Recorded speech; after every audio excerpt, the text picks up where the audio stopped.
I'm Robert Wilson with Cowboy Wisdom, and I want to introduce Malcolm, who's a humorist, and he's got a sense of humor. We're going to enlighten your day with a smile.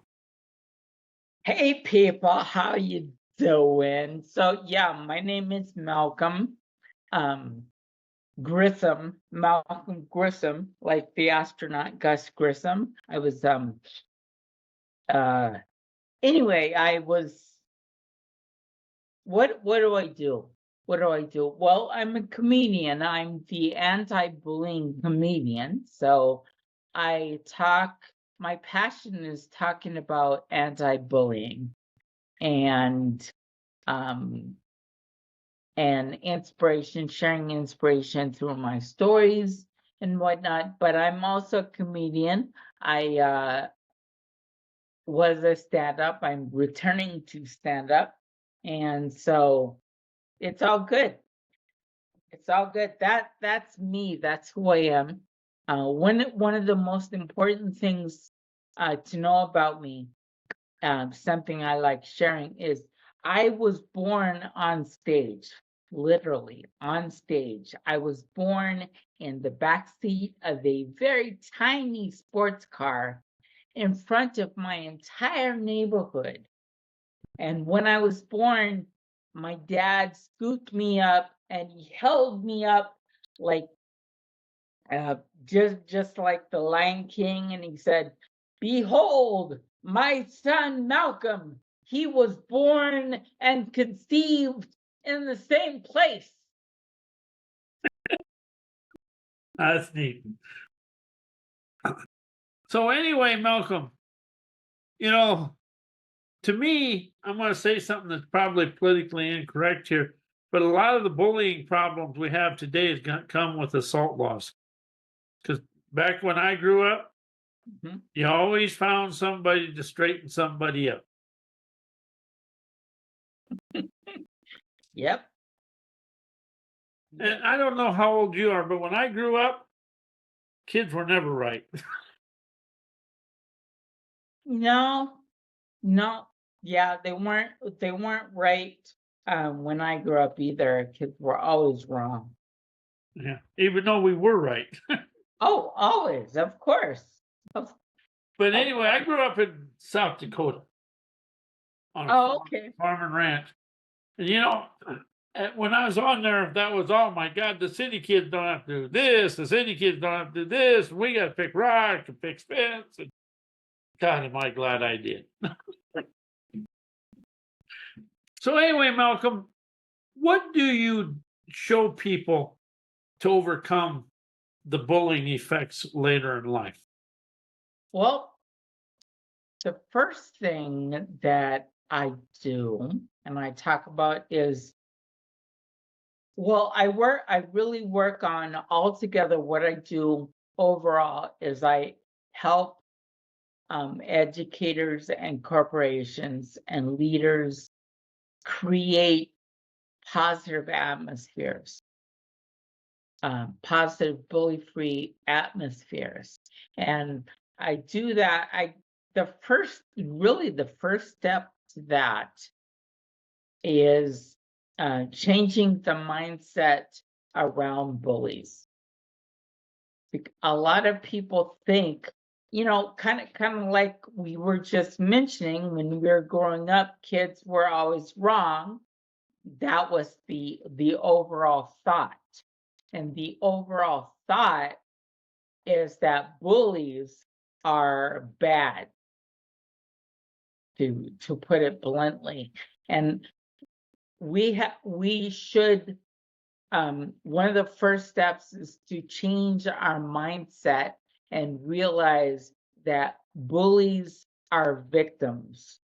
Bullies are people that are usually reacting in a way to, they're reacting to, say, a loss of power, or they're reacting to their own trauma in an unhealthy way, but it might be the only way that they know how. It might be the only way that their parents taught them how. So bullies are victims. Bullies aren't, and I should say most bullies, because I don't think a lot of bullies set out to be bullies, or they have it in their minds, I'm going to be a bully. They wouldn't define themselves as a bully. I am bullying this person. They are just trying to establish whatever. So let's take, for instance, a boss who is being a bully. The boss might just be trying to highlight to all of the employees that he or she has it together, that he or she is in power, that he or she knows what they are doing. And so that is their intention, but they happen to be doing this in a way that some people might see as bullying. And so the first step is to really change that mindset around what a bully really is. That was ironic you said that, because a bully's insecure. And but he ain't bullying, he's bullying himself inside. So he bullies somebody out here to make himself feel good. And it's just like an abuser in a relationship. The abuser is actually the one abusing himself internally, because the other person actually puts fear in him that he isn't good enough. Amen. That's right. That's right. Yep. And see, the thing about, and a lot of it's got to do with maybe somewhere in the parents or in their deal. But what I've noticed, and I'm going to ask you now, is people never step in when there's bullying going on, do they? Right. Yeah. There's it's when people, so it's a psychological, and I'm sorry, I forget the exact term, but it's been proven that when people are part of groups, so unlike laughter works in groups, right? That's why in a comedy club that you have comedy club, when other people are laughing, that inspires the rest of the audience to laugh. And that's why people, bring together people in a comedy club. With bullying and being a bystander, then that bystander intervention does not tend to happen when there are other people in big groups. It happens more often if there's no one around to judge you, basically. So it's that effect that's and a lot of times the bully's doing it just to make himself. A lot of it is his subconscious comfort zone. So that's it, representation from there. Do you feel? Mm-hmm. Yeah, exactly. A question I asked myself here a couple of weeks ago was 7 ways why my fears are my subconscious mind security guards. And see something, you're when in a bully, you can never use force to make them quit. Mm-hmm. Right. You can question them out of it, but you can never use force. Do you see that? Mm-hmm. So how does humor disarm the bullying? Well, so here's a point that I need to make. So I need to define the difference between comedy and humor and laughter. So part of my method in helping people to establish these atmospheres is called the GEL method, G-E-L. So that's gratitude, exercise, and laughter. So the laughter part is not, it's not humor or comedy. See, humor and our comedy are inventions that they are creative inventions to elicit laughter. So jokes are humor. We create jokes to elicit laughter. Now, I think whereas humor may be good sometimes to help that situation, with humor, there is too great a chance, too great a risk of being offensive. Sometimes humor hurts unintentionally. It hurts people. What we think is funny actually hurts somebody. We're laughing at somebody, but we don't actually know that that's what we're doing. Now, on the other hand, laughter, so that's what I use. Laughter is, you don't need something funny to laugh at. Laughter is simply something that the body does or can do. We can laugh right now. We can laugh, ho, ho, ho, ha, ha, ha. We can have a series of laughter exercises that elicit, okay, they do elicit artificial laughter, which can turn into genuine laughter, but artificial laughter has the same physiological effects on the body and on the brain as genuine laughter, or the laughter we would get by watching comedians or a funny movie. And so I understand that when something when something goes awry in my life, I make a joke of it. I make fun of it. Yeah. Well, but firstly, I look around to see if anybody saw me do it.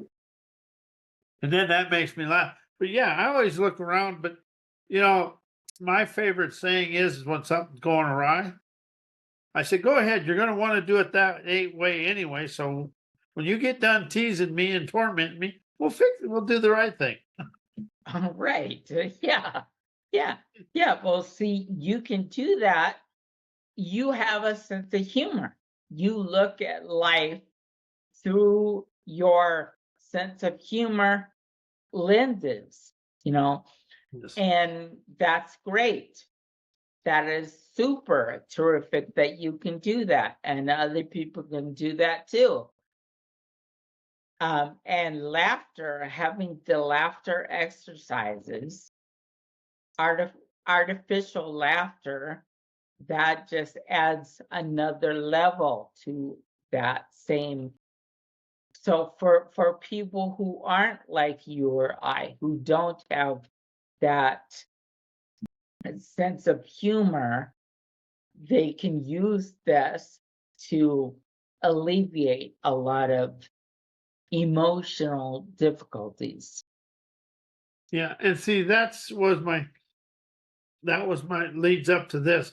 How did you get beyond the bullying to be able to laugh at it or to use laughter?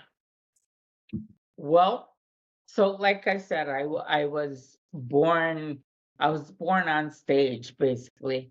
I grew up in the public eye, and I grew up making people laugh, and I like doing that. And that became a part of me and a part of who I am, is laughing and making people laugh, sharing my sense of humor. And then I had a virus when I was a kid, and it took away my abilities to walk and talk. And so I had to relearn how to do that. And that's what added on to a lot of the external bullying, because the internal bullying was already happening, but that added on to a lot of the external bullying. And that also compounded to the internal bullying. But it was actually getting back out there and getting back in touch with humor and finding and looking at life through those humor glasses that you have, that really encouraged me to go on and become a stand-up comedian and so on and so forth, and to do what I do now, which is I'm a keynote speaker about anti-bullying. Okay, now, see, there was one you said in there, but internally you had to get from bullying yourself to laughing at your inner self. How did you do that? Because there's a little pathway in there that you had to show yourself a way. The first thing with dealing with my inner bully, the first thing I learned is to name it. Is, once I named my inner bully, then I was able to separate my inner bully from who I am. So in my brain, there's the creative side, there's the critic that's much needed, and then there's the inner bully. But by naming that inner bully, then I was able to separate it. So that's the first step.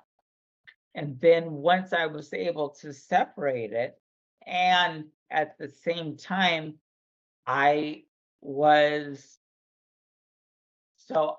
personally chose to become a stand-up comedian and use my inner bully and my thoughts around my inner bully, and to turn that around and laugh at it and have other people laugh at it.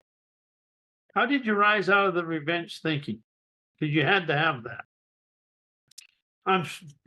Or did you have revenge thinking at the same time? No, Okay. I never had revenge thinking. I was too innocent when this all happened, because this all happened at an early age. My inner bully started with my mother way back when I was 5. My illness happened when I was 9. So I was still very innocent. So my revenge was against myself more than anyone else. Okay, so you really had to overcome your own revenge thinking about yourself. Right. Exactly. Okay, what was that first step like? Well, The first step to overcome it, that was right. So the first step, after I separated the inner bully, then I focused on things that brought me joy, or I focused on my passion, whatever my passion was. My passion was making people laugh. My passion was performing. So I focused on that. And eventually, through focusing on that and having the separation between my inner bully and me, eventually I was able to learn I was able to learn what it was about me that makes me special and what it is that I can do to thrive and therefore help other people thrive. And yeah, so finding my passion was the first and the biggest step there. You said something in there. What makes you special then, and what makes you special today? Well, it's the same thing. It's just gotten a lot better. So what made me special then was my personality, was my empathy towards other people. It was my humor, my way of looking at the world. And what makes me special now are the same things, only now I've gone through so much in my lifetime that now I've really learned how I've honed like my sense of humor. I've honed that. I know exactly what my sense of humor is. I know how I can make jokes you know, off the cuff. I'm confident with who I am. I have even more empathy now because not only I'm no longer focused on myself. I don't have to focus. I can set my ego aside now and I could really focus on the other person. So these are the things that make me special today. So I think it's the same thing. I think it's just grown more throughout the years. Did you give yourself a pat on the back for all this? No, actually. Well, give yourself a pat because you overcome a lot. But it isn't what you overcome, it's what you're expanding and showing the world. Right. And see, that's something that I expanded out of where I was, but it's me. I really want to show the world there's a better way. Isn't that what you're really doing, is showing the world a better and easier way to experience life? Oh, yeah. Yeah, most definitely. That's exactly why I do what I do. And that's why I've landed on anti-bullying as opposed to my other skills. I have a whole lot of other skills. When I first decided to become an entrepreneur, I spent years, trying to settle on the right skill and the right audience and what I wanted to do. And why I landed on anti-bullying is because I really, throughout my experience, I've really developed ways to help people not have to go through what I went through, get through life easier. Do you feel do you feel you discovered yourself to show the world a better way? Yes, I had to. I had to. That's the first thing. In order to really show the world a better way, you have to know yourself. Yeah. And also, what's your website?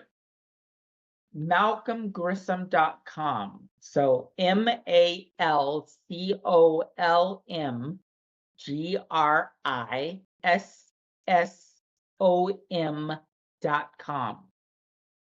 Malcolm? M-A-L-C-O? MALCOLM. M-A.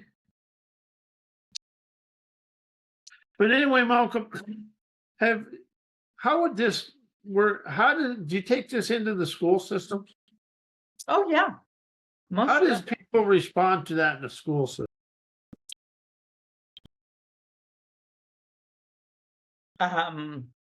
It's hard to get to the right people, but once I get in, then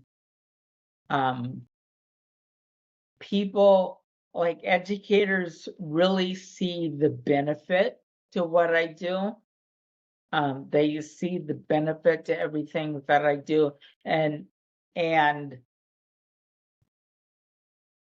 try to find ways to incorporate what I do and what I am selling and what needs to happen, like what the Board of Education, what their board wants for their districts, and things like that. So they do try and find a balance.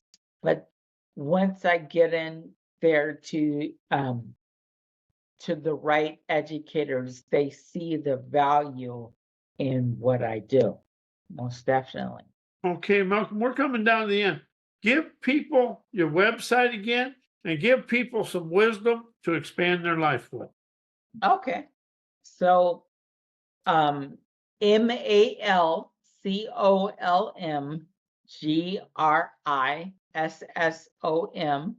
Malcolm Grissom. So Malcolm like Malcolm X, and Grissom as in Virgil Gus Grissom.com.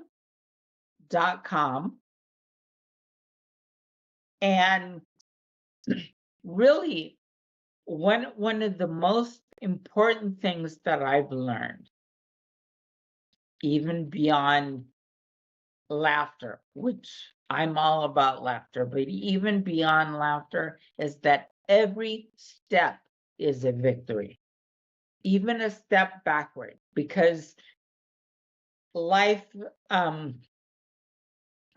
physics says that the opposite is always true. So if you go back, you have to go forward at some point. If you go left, you have to go right. So every step is a victory. Movement is a victory. Yes, we want to be moving forward as much as possible, but every movement is a victory. I want to thank you, Malcolm, and I'm Robert Wilson with Cowboy Wisdom podcast, and I want to say goodbye and thank you so much. It was very enlightening for everybody. Yes, thank you. Thank you, Robert.